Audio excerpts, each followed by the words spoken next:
Hoje nós estamos na quarta e última mensagem da série Discípulos Fazendo Discípulos. E nós já tivemos 3 semanas onde estivemos compartilhando de que, assim como o Pai enviou Jesus também, Ele nos envia. Para quê? Ele nos envia para fazermos discípulos. Se nós estamos indo para o céu, nós devemos levar o maior número de pessoas para o céu conosco. Amém? E fazer discípulos é a forma de você estar levando pessoas ao céu com você. O discípulo entende e aceita o chamado e em seguida ele obedece ao chamado. Primeiramente nós precisamos ser discípulos para depois fazermos discípulos. Entendemos que nós não somos discípulos de pessoas, somos discípulos de Jesus aos cuidados de uma pessoa. Podemos ter alguém ao nosso lado para nos auxiliar, para nos ensinar. A isso chamamos de discipulado. Mas nós estamos fazendo discípulos para o Mestre. Eu e você somos discípulos do Mestre. E todo discípulo é aquele que carrega a cruz. Aquele que não está disposto a carregar a cruz, subir para o Calvário, morrer para si mesmo, renunciar seus próprios desejos, renunciar sua própria vontade. A palavra de Deus diz que não é digno para ser discípulo de Jesus. Lucas capítulo 14, versículo 27. Nessa série nós já entendemos que nós precisamos, para ser discípulos, passar pelo milagre do novo nascimento. Tem gente nova aqui? Você nasceu de novo? Amém? Aí você vai assumir a sua nova identidade em Cristo. Você já não é mais um pecador lutando para ser santo, mas você agora assume uma identidade de um santo que luta contra o pecado. Por quê? Porque Cristo te santificou, não que você se tornou alguém sem pecado, mas pelo novo nascimento, nessa nova identidade recebida através de Cristo Jesus. Então eu agora não sou uma árvore produzindo frutos ruins, eu sou uma árvore que vai produzir bons frutos, mesmo que de vez em quando encontra-se um frutinho ruim nessa árvore. Nessa semana nós compartilhamos na célula sobre isso, né? Às vezes você olha para a sua vida e diz assim: eu não consigo ser discípulo de Jesus, porque olha, de novo eu cometi este pecado, de novo eu cometi esse deslize. Aí você fica tão focado naquele frutinho ruim, e você esquece daquilo que verdadeiramente você produz. E isso é o que o diabo mais gosta de fazer, nos levar a focar naquilo que nós ainda não alcançamos, naquilo que nós ainda não vencemos, e desconsiderar tudo o que Cristo já fez na sua vida, toda a transformação que Cristo já fez na sua vida. Satanás, ele é acusador. Então vamos pensar em você como um pé de jabuticaba, né, Inês? Lá na casa da Inês tem um pé de jabuticaba. Quem gosta de jabuticaba?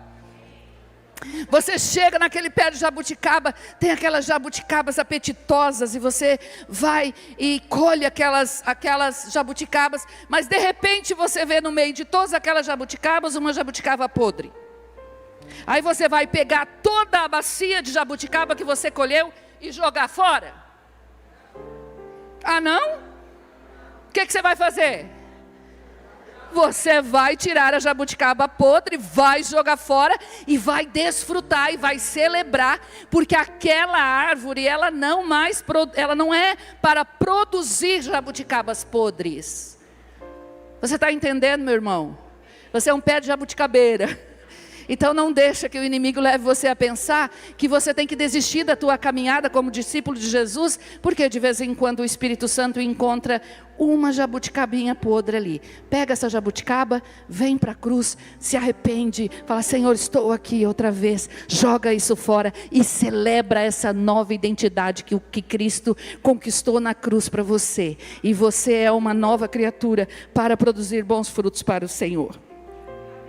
Mas isso só é possível se nós construirmos um relacionamento com Jesus e não com a religião. Aquele que tem relacionamento com a religião não alcança transformação. O máximo que vai alcançar é um melhoramento. Mas Jesus não morreu na cruz para melhorar você. Jesus morreu na cruz para te transformar. E somente com um relacionamento profundo, um relacionamento íntimo com o Senhor, um relacionamento com a verdade das Escrituras, você e eu alcançaremos a transformação. Hoje a quarta mensagem da série é respondendo ao chamado de discipular. Vamos para Mateus, capítulo 28, versículo 18 ao 20. Então Jesus aproximou-se deles e disse: foi-me dada toda a autoridade no céu e na terra, portanto, vão e façam discípulos de todas as nações, batizando-os em nome do Pai, do Filho e do Espírito Santo, ensinando-os a obedecer a tudo o que eu lhes ordenei, e eu estarei sempre com vocês até o fim dos tempos. Jesus estará quando conosco? Sempre, até o fim dos tempos. Sabe, querido, Jesus, ele se tornou o que somos. Ele se tornou homem para que nós nos tornássemos o que ele é. Jesus, ele se tornou mortal para restaurar em nós a nossa eternidade em Deus. Jesus nos tornou aptos a ser filhos de Deus. Mas ele nos deixou um mandamento. Ele não nos deixou uma opção. Fala comigo, não é opcional. Se eu sou discípulo, eu não tenho a opção de não fazer discípulo. Porque é um mandamento. Este mandamento, ele não vem como uma obrigatoriedade, mas ele vem como uma resposta aquilo que eu recebi do Pai. Eu não recebi de pessoas a minha transformação. Eu não recebi de pessoas a minha cura. Apesar de que Deus usou pessoas.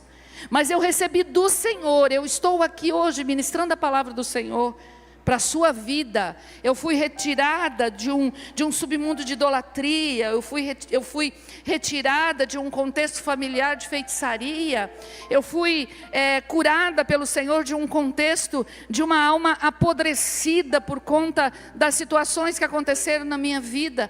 Não foram pessoas que me curaram, não foram pessoas que me arrancaram e me transportaram da morte para a vida. Foi Jesus. Mas ele usou pessoas para isso.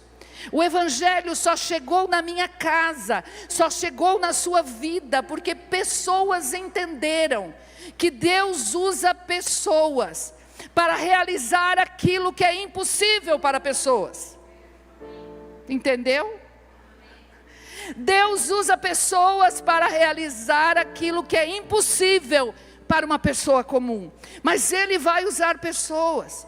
E foi por isso que Jesus diz: portanto, agora vocês têm autoridade, vão e desfrutem de tudo que eu dei para vocês também. Mas há um mandamento: vão e façam discípulo. Bate no ombro do seu irmão e diz assim: ei, mesmo que você não queira, isso é um mandamento. Quer discutir? Fala com ele. Fala com ele. Quem sabe quando a gente chegar lá naquele lugar do Rio Azul, a gente vai olhar para ele e falar assim: Jesus, por que o Senhor deixou aquele negócio lá da gente fazer discípulo? Dava tanto trabalho, Jesus. E você vai perceber que não dá trabalho fazer discípulo. Não dá trabalho. Porque se desse, meu irmão, você não estaria de pé. Se fosse algo impossível, você acha que o Eduardo Valêncio ia estar aqui dentro ainda? Quem que ia aguentar com o Eduardo Valêncio? Transformar a vida de um Eduardo Valêncio, que é valente até no nome, que entrou por essas portas aqui dizendo que ia matar alguém. Estou expondo o nosso irmão Eduardo? Não estou expondo, porque ele conta esse testemunho dele. estava com tanto ódio no coração dele.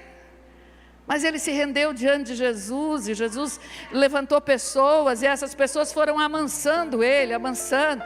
Ele não gostava muito de abraço, agora ele abraça todo mundo. Não é, Adriana? Não gostava muito de abraço. Agora ele abraça todo mundo, tem vários discípulos aí, apaixonantes tanto quanto ele. Você acha que fosse difícil, o Luciano estaria aqui? Pensa no Luciano Stamato. Só estou falando de mulher, de homem, porque discipular a mulher é muito mais fácil.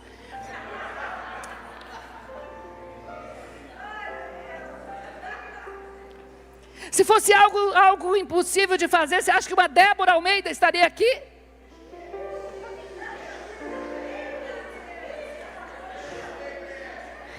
Que rodava a baiana nos pagodes da vida? Encontrava o negão lá, o Patrick lá nos pagodes, e esbofeteava ele no rosto. Não é difícil fazer discípulo, gente. Se fosse impossível, eu não estaria aqui. Se fosse impossível discipular, pastor Josué não seria o vosso pastor.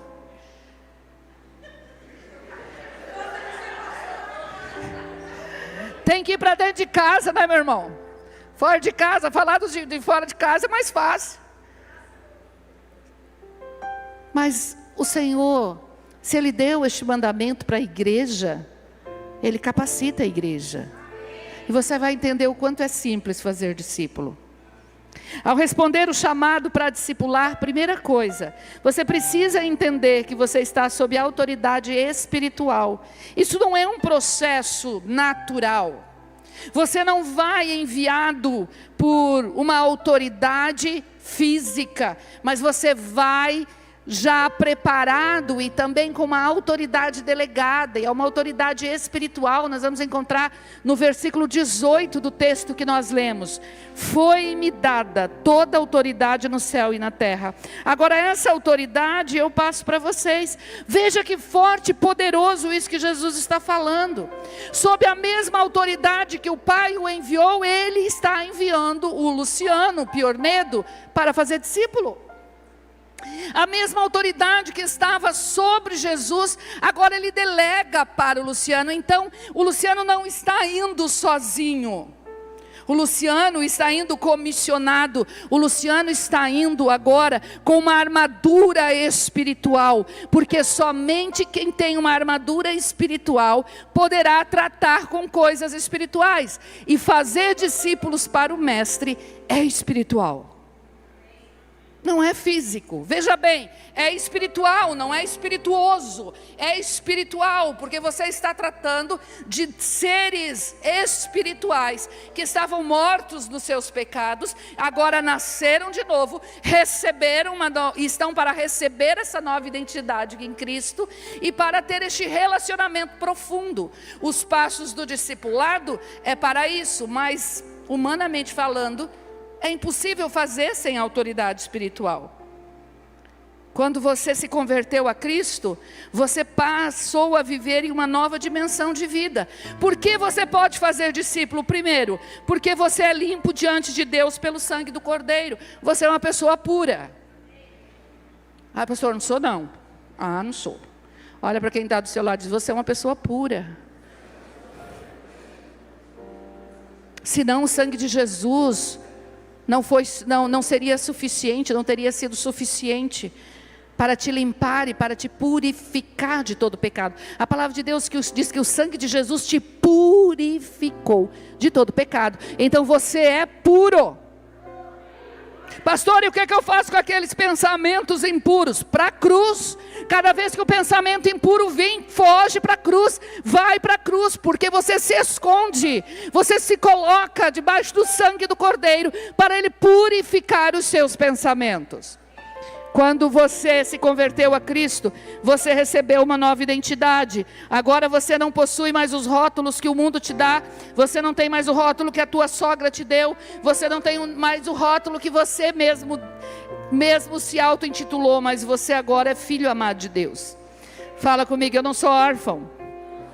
Eu tenho um pai. E o meu pai é o Pai Celestial. Quando você nasceu de novo, você escolheu a santidade do céu ao invés do pecado do mundo. Agora você tem uma nova aliança. Quando eu me casei com o pastor Josué, eu decidi dentre os 3 bilhões de homens da face da terra, me relacionar somente com ele. Todos os outros homens para mim estão mortos.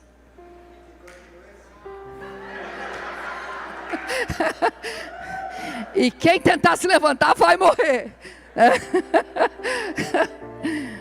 O que significa isso? Eu rompi com toda a possibilidade de manter uma aliança com qualquer outra pessoa. Agora, na sua nova identidade em Cristo, você tem essa nova aliança onde você rompe com o pecado do mundo.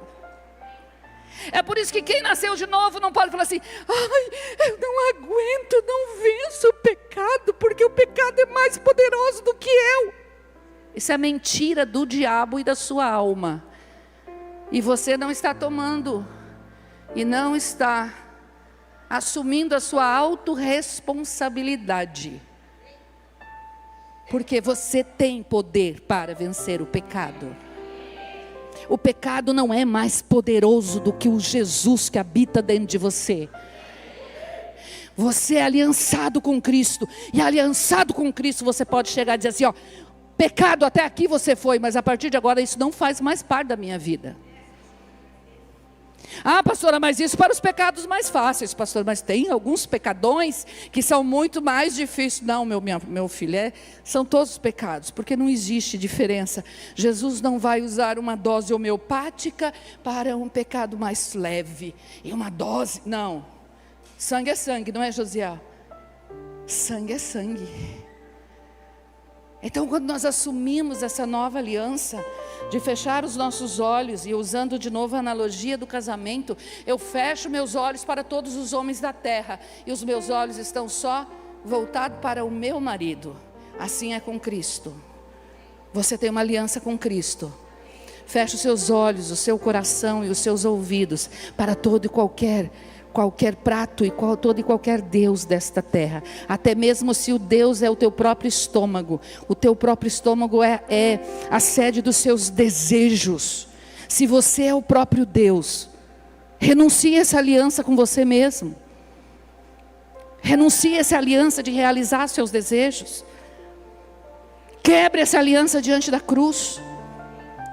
Se são os seus desejos que estão te levando a quebrar a aliança com Cristo, a quebrar a intimidade com Cristo, se são os seus desejos, quebra hoje em nome de Jesus. Você está aqui também para fazer essa quebra de aliança.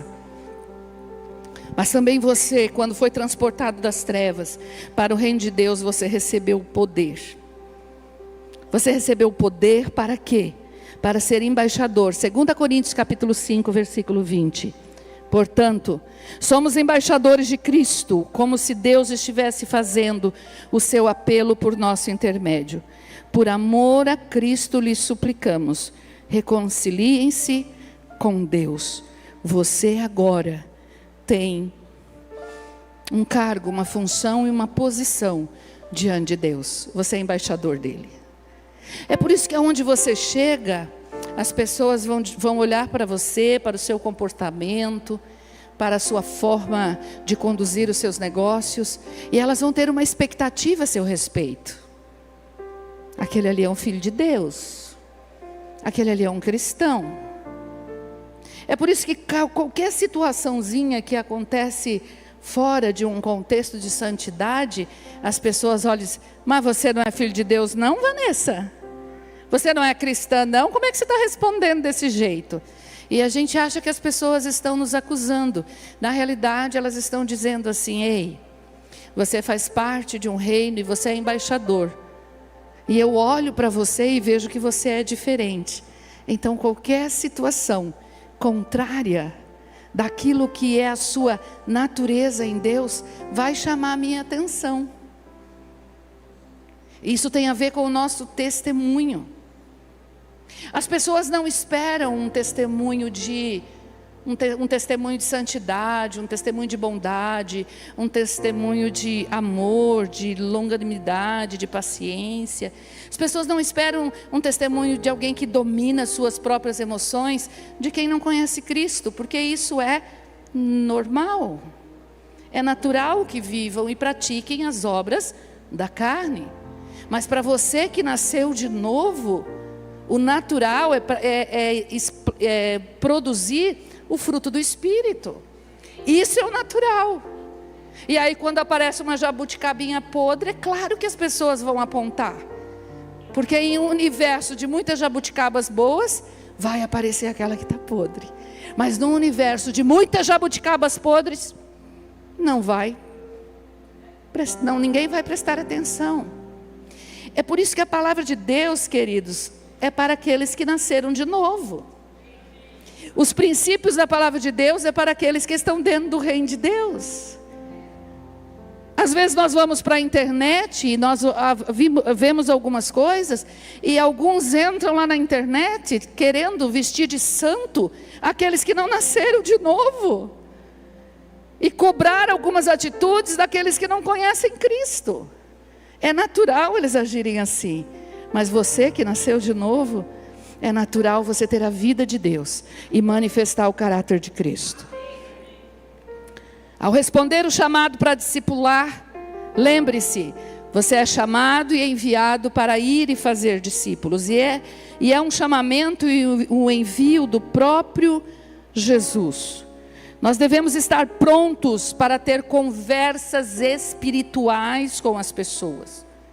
Ir fundo no Evangelho. Sempre aprendendo dos princípios e valores da vida de Jesus.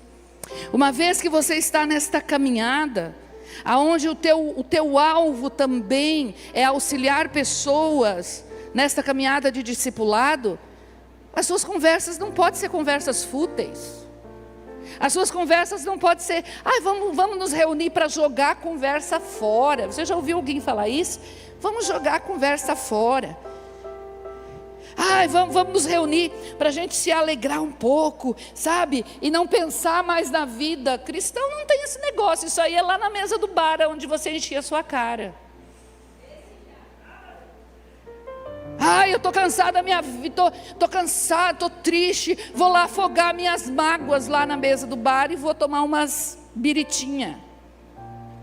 Cristão não senta para afogar as mágoas, cristão senta para curar as mágoas. Cristão se assenta uns com os outros, não é para falar da vida dos outros, mas cristão se senta um com o outro para abençoar a vida do outro. Não senta na mesa para trazer os problemas que estão acontecendo aí pelo mundo inteiro, porque tem tantos escândalos e a Bíblia diz que é de mistério que ocorram os escândalos, mas ai daquele por quem o escândalo vir. Então você não vai se assentar para falar dos cristãos que estão escandalizando o Evangelho, você vai se assentar para falar do Evangelho. Você vai se assentar para abençoar as pessoas, você vai se assentar para abençoar a sua família.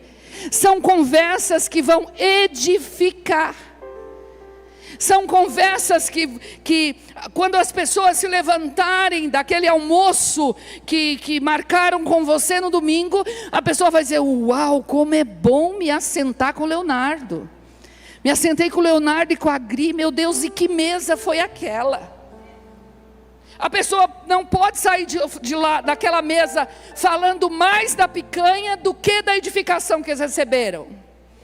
A picanha pode ter sido maravilhosa, mas o casal que se assentar com o Leonardo e com a Gri, precisam se levantar daquela mesa e dizer, uau, que mesa.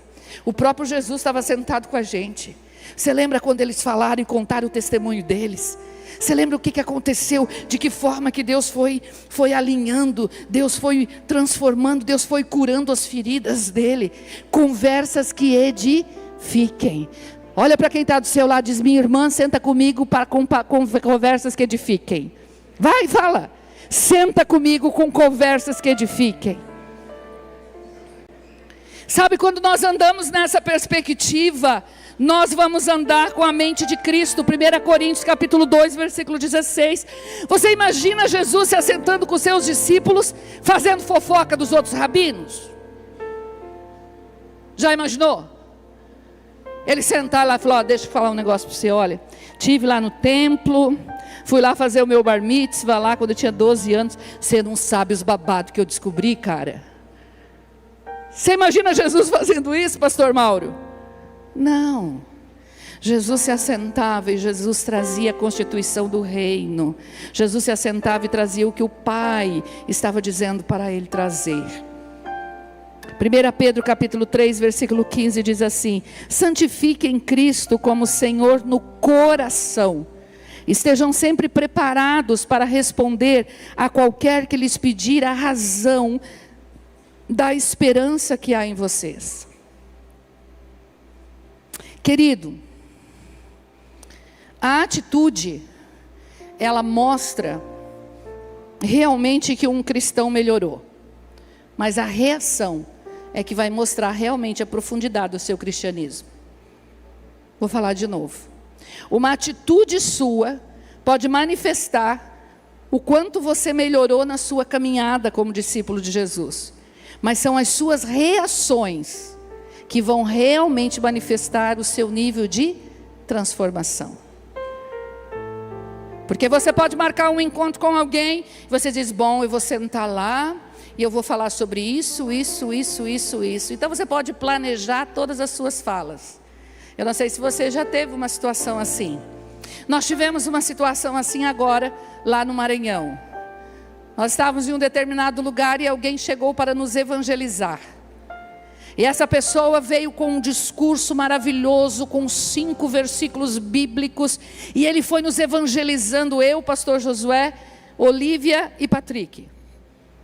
E ele começou a falar sobre tudo que Jesus fez na cruz, sobre os projetos sociais que eles trabalhavam e tal.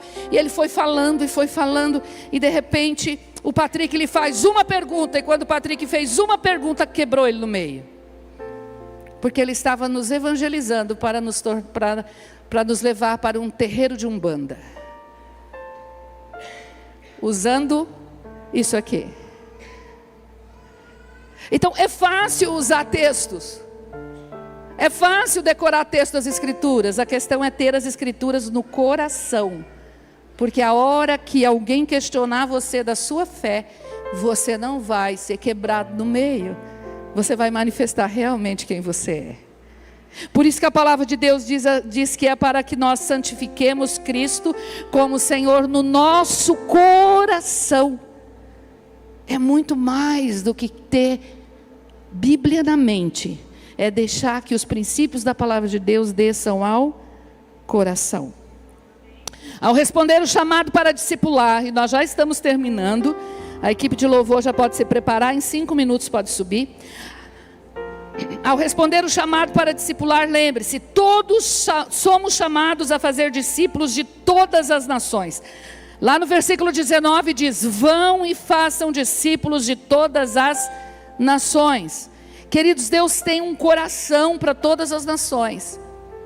Lá em Atos capítulo 1, 8 diz, receberão poder quando o Espírito Santo descer sobre vocês, e serão minhas testemunhas em Jerusalém, Judeia, Samaria e até os confins da terra. Nós vamos encontrar aqui 4 níveis de missões que eu e você podemos cumprir. Podemos fazer discípulos na nossa cidade, Jerusalém. Podemos fazer discípulos do nosso estado, Paraná, Judeia. Podemos fazer discípulos da nossa nação, Samaria. Mas também nós podemos fazer discípulos de todas as nações.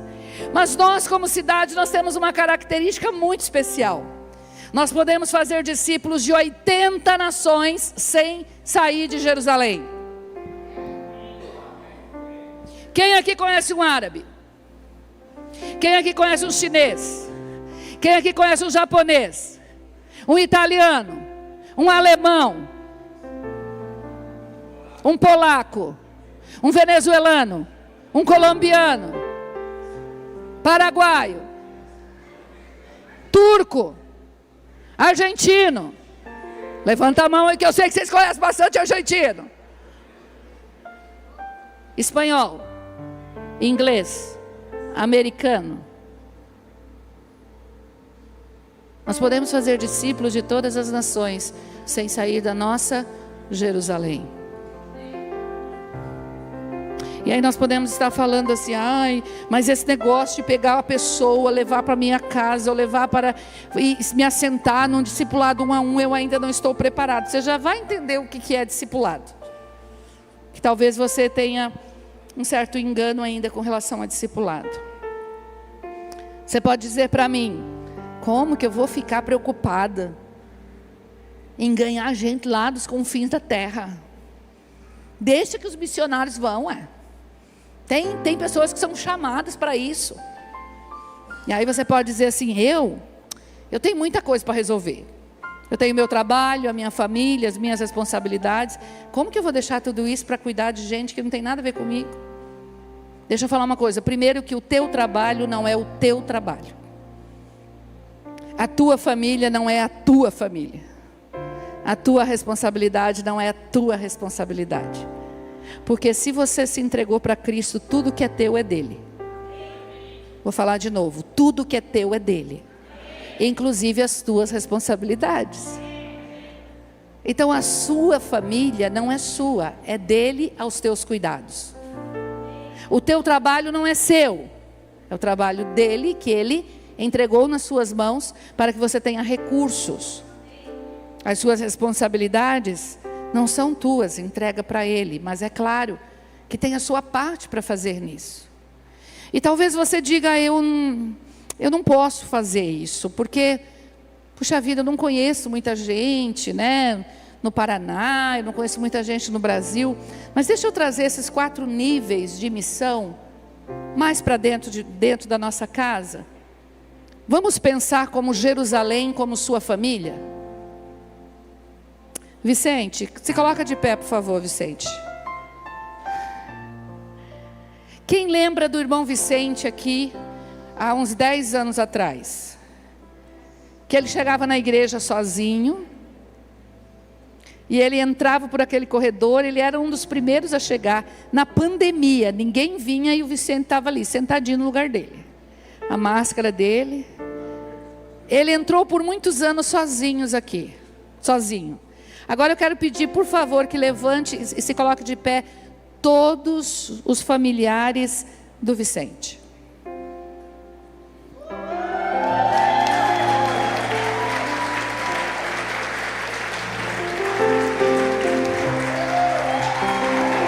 É disso que a Bíblia está falando. É disso que a Bíblia está falando. Aqui está a Jerusalém do Vicente. Aqui está a Judéia do Vicente. Porque Jerusalém significa sua casa. Você, sua esposa e seus filhos. Judéia é a sua parentela. Aí inclui sua sogra, seu sogro. Se assenta, por favor. Eduardo, se coloca de pé. O Eduardo entrou nessa casa com a sua Jerusalém. Veio o Eduardo filho, que era pequenininho, subiu lá na salinha, nunca mais quis sair. Veio a Adriana e veio o Rian. Se coloca de pé, por favor. O Rian e a Adriana. Mas daqui a pouco, a Judéia do Eduardo Valêncio começou a ser alcançada. Se coloca de pé os parentes do Eduardo Valêncio.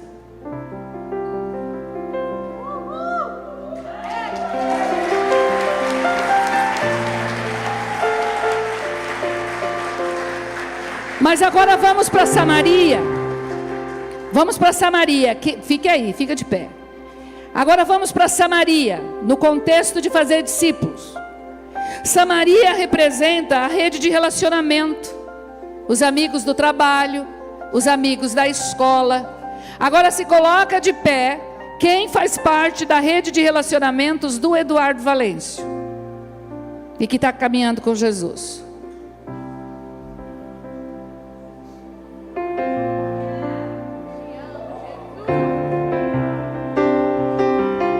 Aí está a Samaria. Aí está a Samaria. Então você não precisa ir para os estados do Brasil para ganhar a sua Samaria. A sua Samaria está na sua rede de relacionamento.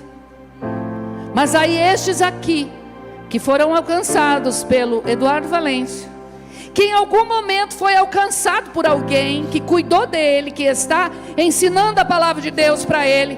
Agora tem os desconhecidos da cidade. Os desconhecidos representam os confins. Os desconhecidos são aqueles clientes que entram lá na seguradora do Eduardo, e aí encontra lá com o Valdemar, e o Valdemar está lá, e esse desconhecido diz: o que esse homem tem diferente? Esse homem tem alguma coisa de diferente. Daqui a pouco o Valdemar chega com um convite do jantar de homens para essa pessoa que acha que ele tem alguma coisa diferente. Os desconhecidos da cidade. Então nós estamos aqui fazendo 4 níveis de missão: Jerusalém, dentro da minha casa; Judeia, a minha parentela; Samaria, o meu círculo de amigos; e confins da terra, os desconhecidos que o Senhor vai trazendo para perto de você. E de repente você olha e diz assim: uau, nunca ouvi falar de Jesus, mas essa pessoa está falando de Jesus para mim. Você pode aplaudir o nome do Senhor? Pode sentar, Eduardo, por favor.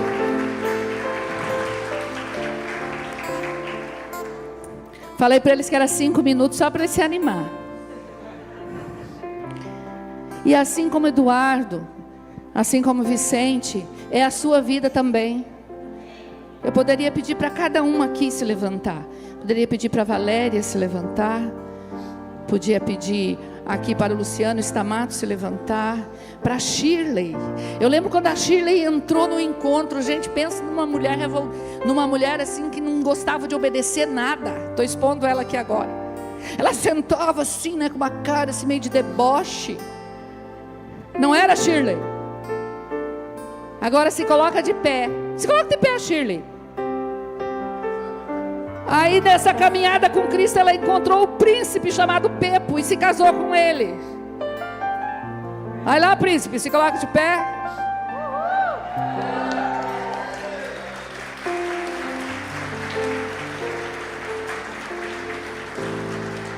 Agora, quem caminha com Cristo hoje, que foi tocado pela vida da Shirley, se coloca de pé.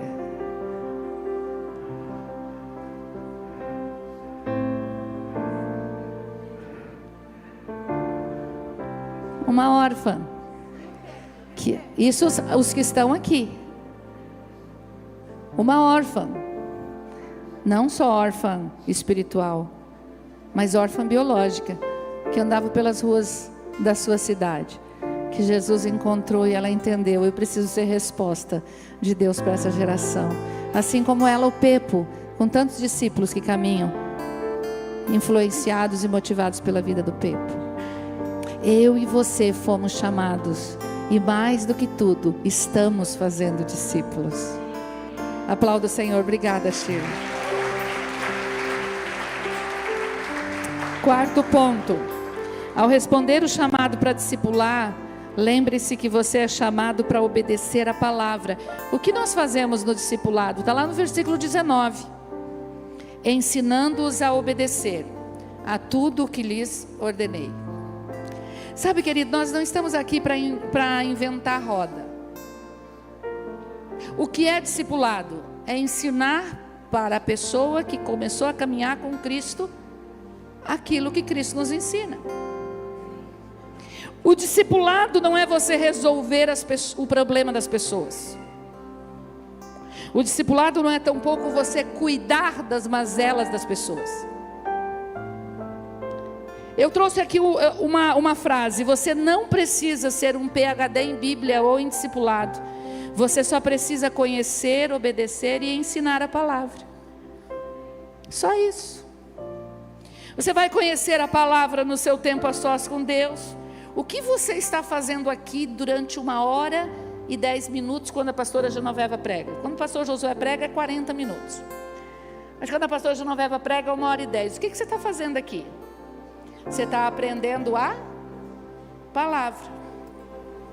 Na sua célula você está aprendendo a palavra. Então tudo que está depositado em você, você aprende, obedece e ensina. Aprende, obedece e ensina. Aprende, obedece e ensina. Aprende, obedece e ensina. Isso é discipulado. E aí você vai aprender a obedecer e ensinar a partir dos filhos biológicos dentro da sua casa. Alguém pode chegar para mim e falar assim: ai meu Deus, eu não tenho nenhum discípulo, pastora. Você tem filho? Tem filho? Tem filho lá na sua casa? Você já tem discípulo. Pode ser que você não esteja discipulando seu filho, mas o seu filho, aquele que está dentro da sua casa ainda, é sua responsabilidade diante de Deus em si, na palavra. Aí você pode dizer: ah, mas é muito difícil. O que eu vou responder para o discípulo quando ele chegar para mim e falar: passa aí por favor. Trouxe um exemplo aqui. Me ajude, eu não consigo resolver meus problemas financeiros, o que faço? Alguém já ouviu essa pergunta? Até mesmo fora do contexto de discipulado, não é? Aí o que você vai responder? É o seguinte, vamos fazer assim, vamos fazer uma estratégia assim. Não, olha só, você vai usar a mesma coisa que Jesus usava. Jesus ensinava fazendo perguntas. Aí você vai perguntar: o que a Bíblia diz sobre finanças? A segunda pergunta: o que Deus falou com você sobre isso que a Bíblia diz? A terceira pergunta: o que você vai fazer com isso agora? Uau, você viu o que a palavra de Deus diz, viu o que Deus falou que é para você fazer, e o que você vai fazer com isso? E a quarta pergunta: você vai chamar essa pessoa para um gabinete no céu. Vamos orar? Vamos falar com Deus? Você não foi chamado para resolver problema de pessoas. E você, discípulo, também não está no discipulado para ser um eterno bebezão. Aquele que senta no discipulado e diz: ai, meu discipulador querido, me ajuda. Não consigo resolver isso, não consigo resolver aquilo, me ajuda. Eu preciso de ajuda, eu preciso de ajuda, eu preciso de ajuda. Não, querido, você precisa saber o que a Bíblia diz sobre a tua questão. Você precisa ouvir Deus, você precisa se autorresponsabilizar com aquilo que Deus falou que é para você fazer. Quantas vezes você já sentou com seu discipulador e ele te deu o mesmo conselho há 5 anos, 6 anos, 7 anos, e a situação não mudou? O conselho não vai mudar. O que vai mudar é o seu posicionamento. Então nós não fomos chamados para cuidar de pessoas e nem tampouco para manter bebês no discipulado, que querem mamadeirinha na boca durante toda a sua vida, e transfere para o seu discipulador a sua responsabilidade de transformar a vida. Discipulador algum vai transformar a sua vida. Nossa, pastora, está forte o negócio. Isso é porque é só mensagem, não é seminário. Alguém disse essa semana: a igreja brasileira não precisa de cuidado, a igreja brasileira precisa de autorresponsabilidade, porque já conhece as escrituras, já sabe dos princípios, mas não está a fim de assumir compromisso com Cristo. Não está a fim de assumir compromisso com Cristo. Não fomos chamados para resolver a vida das pessoas, mas sim para ensinar tudo o que Jesus nos ensinou, levando essas pessoas a encontrarem as soluções em Deus. Mas pastora, onde fica aquele versículo: chorar com os que choram, se alegrar com os que se alegram? Onde fica aquele versículo que diz que o bom pastor deixa as 99 e vai atrás daquela que se perdeu? Continua no mesmo lugar. Só não tome esses versículos fora de contexto para se tornar um pretexto para você que não quer crescer e quer que as pessoas levem você a um destino. O bom pastor sim, deixa as 99 e vai atrás de você, mas ele já foi e você já está aqui dentro caminhando no rebanho. E eu estou falando para aqueles que já estão caminhando no rebanho há 5, 10, 15. Ai, mas sabe por que eu não caminho legal? Porque olha só, pessoas que estão caminhando comigo cometem tantos erros, tantos pecados, e em termos de caráter, eu sou melhor do que eles. Vai responder isso para Jesus, vai. Porque nós precisamos ser autorresponsáveis, queridos. A Bíblia diz: não mentirás. Por que continua mentindo? Não adulterarás. Por que continua adulterando? Não dirás falso testemunho. Por que eu continuo falando fofocas, fazendo mentira a respeito das pessoas? Não roubarás. Por que eu continuo fazendo negócios ilícitos? Olha, não guardarás ofensa. Um dia, há poucos dias, alguém chegou e falou assim: pastora, alguém sentou comigo e falou assim: ai, meu irmão, eu estou tão magoado com fulano de tal. Quanto tempo faz você está magoado? Ai, já faz uns 5 anos. Meu irmão, isso é pecado.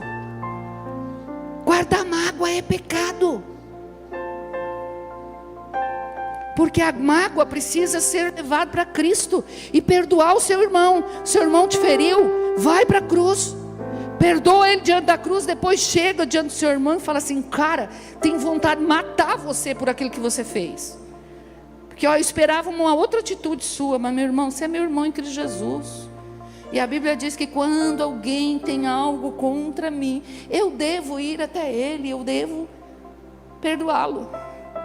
Você tem algo contra o seu irmão e não vai até seu irmão, aí o que vai acontecer? Você vai continuar produzindo jabuticaba podre.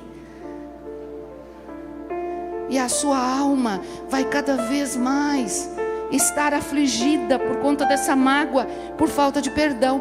Quem foi para o encontro nos últimos 2 finais de semana? Levanta a mão. Vocês estão mais leves pelo perdão que vocês liberaram? Estão mais leves? Não deixa o fardo da falta de perdão pegar você de novo. Porque tem alguns cristãos que já fizeram alguns encontros há alguns anos e estão carregando mágoa no coração. Olha para o seu irmão e diz assim: larga a mágoa hoje. Deixa de ser orgulhoso. Perdoa. Porque só quem é orgulhoso é que não perdoa. Só quem é orgulhoso que não perdoa. Porque humilde de coração, ele vai sim levar os seus ofensores diante de Cristo. Assim como eu perdoo, eu receberei o perdão dos meus pecados. Sabe, algumas pessoas estão sentadas na beira do caminho porque alguém em 1998 machucou. Em 2005, na última campanha política, meu irmão, um presidente saiu, outro presidente entrou, e daqui a pouco ele vai sair em nome de Jesus. E você vai ficar carregando mágoa da sua família por causa de política. Entra lá no grupo da sua família e fala: queridos, é o seguinte, quero fazer um churrasco semana que vem, quero sentar na mesa com vocês, quero me deliciar na presença de Deus junto com vocês, vem para cá. Mas pastor, aquele mesmo, é aquele mesmo que precisa ver Cristo na sua vida. E chama o pastor para ajudar, porque ele vai estar lá junto para orar pelo churrasco. E sabe, o pastor falou algo, às vezes nós temos algumas situações com pessoas que nós não temos coragem de ir sozinho. Nós precisamos levar alguém conosco. Eu tive situações na minha vida quando Deus me levou a um processo de cura pelo abuso sexual, e chegou um momento em que eu fui convidada para falar de Jesus para o abusador, muitos anos depois que eu havia sofrido o abuso. Eu não vi em condições de ir sozinha nessa missão. Eu chamei o pastor na época, falou: vamos lá comigo. Eu não tenho condição. Emocionalmente eu não tenho condição de chegar diante do abusador e falar de Jesus para ele. Mas aí o discipulador foi junto: vamos lá, Genoveva. E aí chego diante dele, apresento-lhe Jesus. Humanamente falando era muito difícil para mim, mas Deus estava naquele negócio: aquele homem vai habitar o céu comigo. Como assim, pastor? Ele confessou Cristo. Ele ia morrer de câncer. Deus deu mais 8 anos de vida para ele, porque nós oramos e ele foi curado. E agora eu vou chegar no céu e eu estou na expectativa de que ele está lá, porque ele confessou Cristo. Tem coisas que são difíceis para nós, mas o Espírito Santo está nos desafiando a subir de nível, a subir de nível. E posso dizer para você, o Espírito Santo que capacita uma mulher a perdoar o seu abusador, também te capacita a perdoar todos os seus ofensores. Não dá para caminhar como discípulo, fazendo discípulos, carregando fardo. Sabe por que às vezes o discipulado é pesado? Porque cada vez que você se assenta com a pessoa, ela está ali com aqueles fardos que já deveriam ter sido deixados na cruz. Vamos deixar na cruz os nossos fardos? Vinde a mim todos vós que estão cansados e sobrecarregados. É para Jesus, não é para o seu discipulador, é para Jesus. O seu discipulador está ali para te auxiliar, para ir junto contigo, porque ele já passou por alguns caminhos que você ainda não conhece. Mas é para Jesus que você está sendo conduzido. É para Jesus. Foi Jesus que morreu na cruz por você. É Jesus que está preparando uma morada para você. É Jesus que está preparando uma ceia. Lá na mesa dele tem um nome para você. É Jesus que deve ser honrado. Tudo é por ele, tudo é para ele. Tem a ver com ele, não tem a ver comigo. Não tem a ver com a pessoa que Deus colocou do seu lado. Tem a ver com a resposta que você está dando ao evangelho que você recebeu. E quando você recebe esse evangelho na íntegra, você vai olhar para as pessoas e falar: não, o céu não é só para mim, eu vou levar uma multidão junto comigo. E aí você diz: eu vou fazer discípulo, Jesus. Aonde tiver alguém que não conhece Jesus, aonde tiver alguém que precisa que as escrituras sejam ensinadas, eu vou estar disposta, eu vou estar disponível a fazer isso.